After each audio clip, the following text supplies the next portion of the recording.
Hello दोस्तों, स्वागत है आपका हमारे YouTube channel level up mathematics में। हम स्टार्ट करेंगे कैलकुलस से।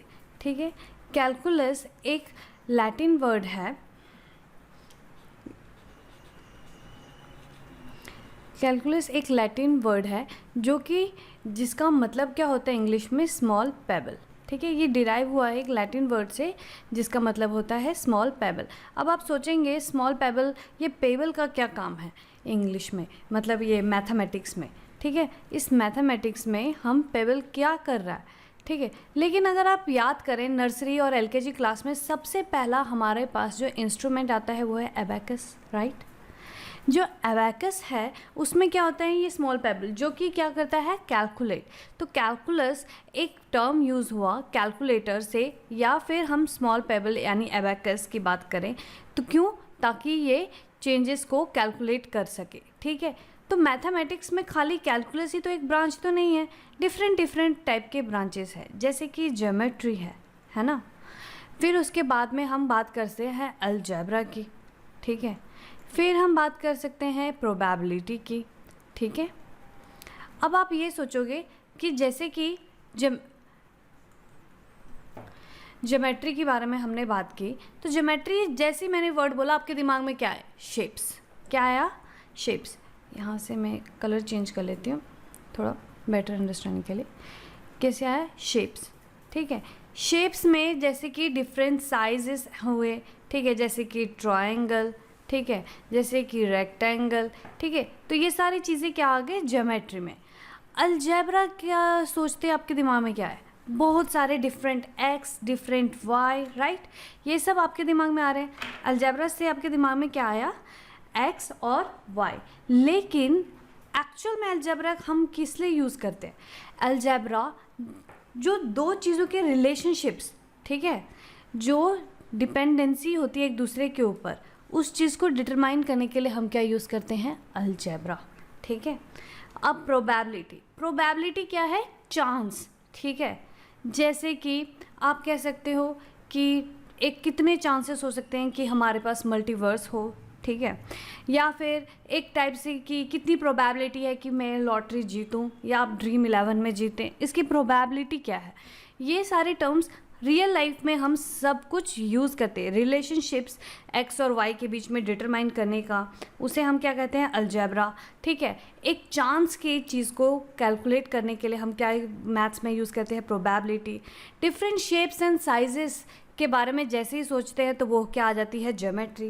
अब कैलकुलस देखो कौन से दो साइंटिस्ट ने, राइट, कैलकुलस एक्चुअल में दो साइंटिस्ट ने गिवन किया था। एक तो आपको पता ही होगा, इज़ैक न्यूटन। ठीक है, इज़ैक न्यूटन ने किया था। उसी टाइम पे खाली इज़ैक न्यूटन ने नहीं सोचा था उसके बारे में, उसी टाइम पे एक जर्मन साइंटिस्ट थे जिसका नाम था गॉटफ्रीड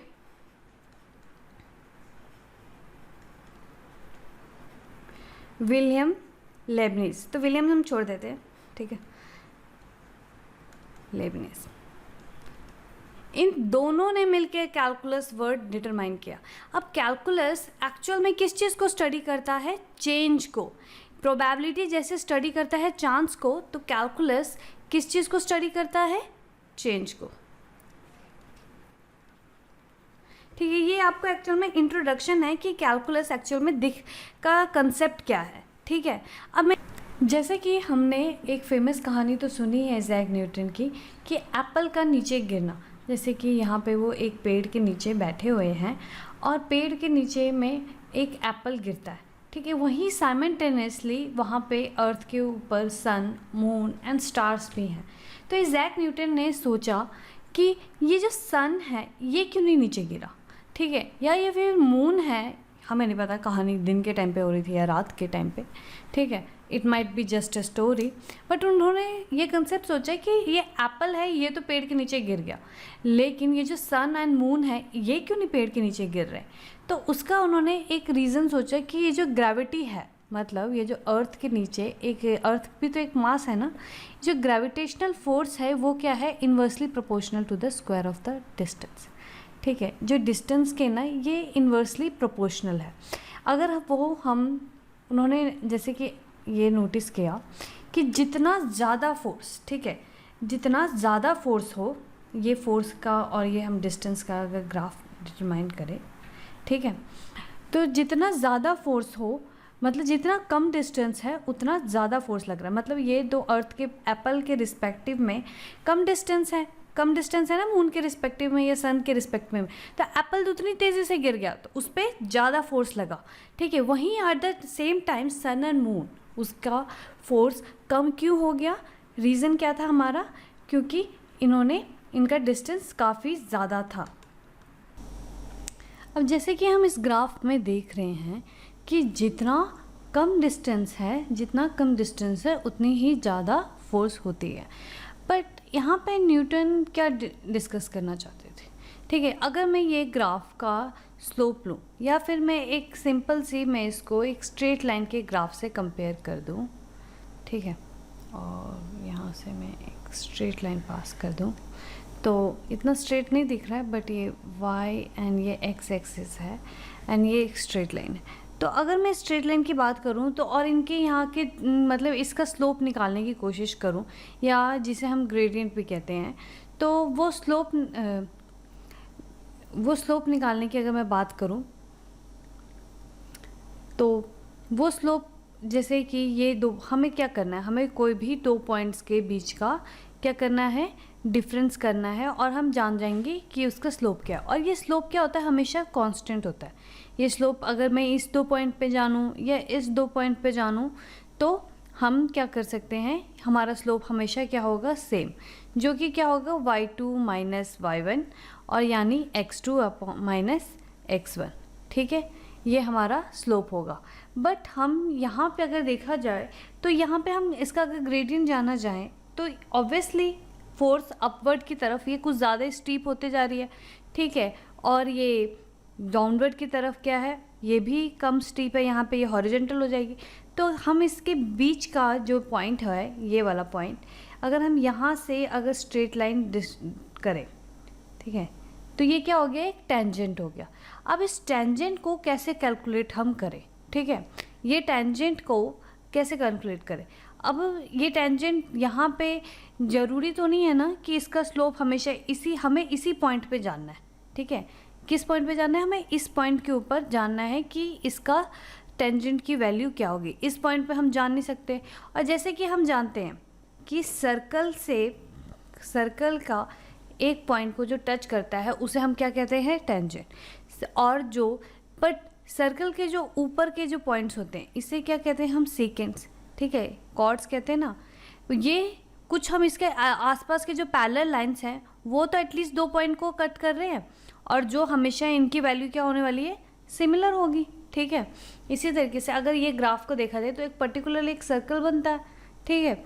अब इसमें क्या किया न्यूटन ने क्या सोचा, हम सीकेंड्स की बात क्यों कर रहे हैं, हम सीकेंड्स की बात इसलिए कर रहे हैं क्योंकि हमें क्या, स्लोप तो खाली एक पॉइंट से हम कैलकुलेट कर ही नहीं सकते, ठीक है, हमें कुछ ना कुछ तो 2 पॉइंट्स की बात है। तो टेंजेंट, जैसे मैं अगर इस सर्कल को बेटर इरेज कर दूं और फिर से थोड़ा अच्छा सर्कल बनाऊं, तो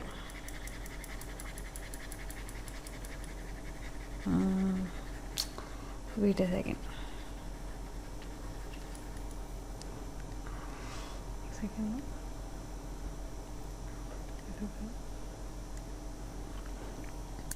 जैसे कि हम, मतलब आप देखो कि ये एक जो लाइन कर्वेचर बन रहा है ये एक सर्कल का शेप ले रहा है, बट टेंजेंट तो नहीं है। जैसे कि अगर मैं एक सर्कल को इमेजिन करूँ यहाँ पे, ठीक है, तो ऐसा क्या है, टेंजेंट इस पॉइंट पे और इस पॉइंट पे मैं एक टेंजेंट ड्रॉ कर देती हूँ, ठीक है, इस पॉइंट पे टेंजेंट ड्रॉ कर देती हूँ, पर टेंजेंट सिर्फ एक पॉइंट पे, क्योंकि डेफिनेशन क्या है कि एक पॉइंट पे अगर हम सर्कल को टच करते हैं तो वो क्या हो जाता है, tangent. But at the same time पे अगर हम डिफरेंट लाइंस, मतलब जो कुछ ऐसा सोचे कि जो कि सर्कल को 2 पॉइंट पे टच करता हो और वो इसके पैरेलल हो, तो वो क्या है, सीकेंट, ठीक है, सीकेंट होता है कि नहीं। तो बट अगर आप ध्यान से एक चीज़ नोटिस करें, ये जो सीकेंट है जैसे जैसे ये पॉइंट की इस पॉइंट की तरफ बढ़ रहा है, क्या कर रहा है, इसकी लेंथ कम हो रही कि पहले इतनी थी, फिर इतनी हुई, फिर इतनी हुई, इसकी लेंथ हुई। एक पॉइंट पे आके इसकी लेंथ क्या हो जाएगी, 0 हो जाएगी, होएगी कि नहीं 0, इसकी लेंथ क्या हो जाएगी, 0 हो जाएगी। तो इसी चीज़ को समझने के लिए न्यूटन और लेबनिज ने क्या सोचा, इसे हम क्या बोल देंगे, लिमिट्स। यहीं से लिमिट्स का कंसेप्ट आ जाता है, ठीक है, कि हमें तो कैलकुलेट हमें एक पॉइंट करना है, बट एक पॉइंट को हम कैसे कैलकुलेट करेंगे, एक पॉइंट का स्लोप हम कैसे वैल्यू निकालेंगे। जैसे कि हमने उसको 2 पॉइंट इमेजिन किए, यहाँ पे हमने 2 पॉइंट को प्रॉपरली एक इमेजिन किया, और उस पॉइंट का जो लेंथ है, जो सेकेंड का जो लेंथ है, उसको हमने 0 इमेजिन कर लिया, ठीक है। अगर मैं आपको और अच्छे से समझाऊँ, मैं इसको आपको एक और ग्राफ की तरफ से समझाती हूँ, ठीक है। यहाँ पे मैं एक नया कार्टेशियन प्लेन लेती हूँ, ठीक है, ये हमारा एक नया कार्टेशियन प्लेन है, एंड ये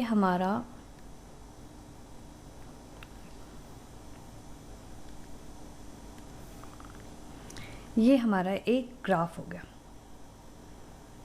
ठीक है। इस ग्राफ के जो वाई एक्सिस है, इसको मैं बोल देती हूँ, ठीक है, एफ एक्स, ठीक है, एफ ऑफ एक्स, और ये फंक्शन को हम ले लेते हैं एक्स, ठीक है। बट हमें क्या निकालना है, इसका स्लोप चाहिए, है ना, हमें क्या चाहिए, इसका स्लोप चाहिए। बट अब हम इसका स्लोप को कैलकुलेट कैसे करेंगे, क्योंकि हम इसका स्लोप तो कैलकुलेट नहीं कर सकते, क्योंकि बाय डेफिनेशन स्लोप के पास हमेशा क्या होने चाहिए, 2 पॉइंट होने चाहिए, है ना। बट हम इसके डेफिनेशन के थ्रू हम इसका 2 पॉइंट तो हम रीच कर नहीं सकते। तो अब हम क्या करते हैं कि हम यहाँ पे एक सीकेंट ले लेते हैं, ठीक है, ग्रेडियंट ले लेते हैं, एक सीकेंट ले लेते हैं, और ये 2 पॉइंट को वैल्यू को कैलकुलेट करते हैं। अब इसको हम कैसे कैलकुलेट करेंगे, ठीक है, ये एफ एक्स है, ये फंक्शन ऑफ एक्स है, और ये मैं मतलब इस पॉइंट तक अगर ये जाए, ये पॉइंट तक ये जाए,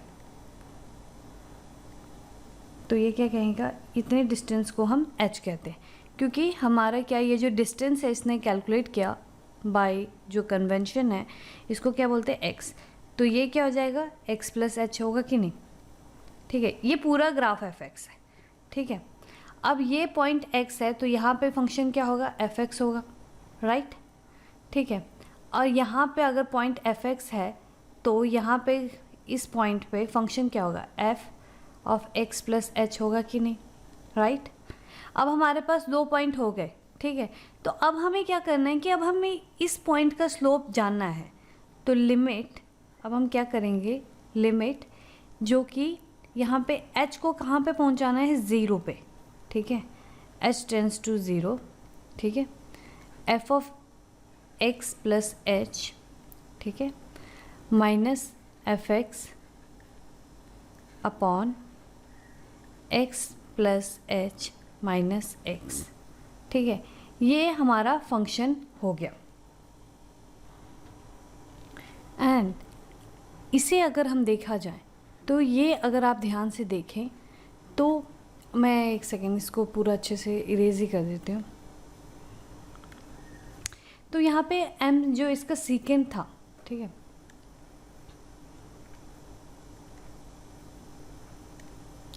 जो उसका सीकेंट था उसकी वैल्यू क्या थी, F F x plus H, ठीक है, माइनस एफ एक्स, ठीक है, और x plus H minus x, ठीक है। बट हमें तो सीकेंट की वैल्यू जाननी नहीं थी, हमें कहाँ जाना था, हमें टेंजेंट की वैल्यू जाननी थी। बट हम टेंजेंट की वैल्यू कैसे जान सकते हैं, टेंजेंट की वैल्यू हम तब जान पाएंगे जब एच की वैल्यू 0 को अप्रोच कर रही है, ठीक है, मतलब लगभग 0 है, 0 नहीं है, में 0 हम पुट नहीं कर सकते, वो टेंड्स टू बी 0। तो यहाँ पे हमने क्या कर दिया, लिमिट कर दिया।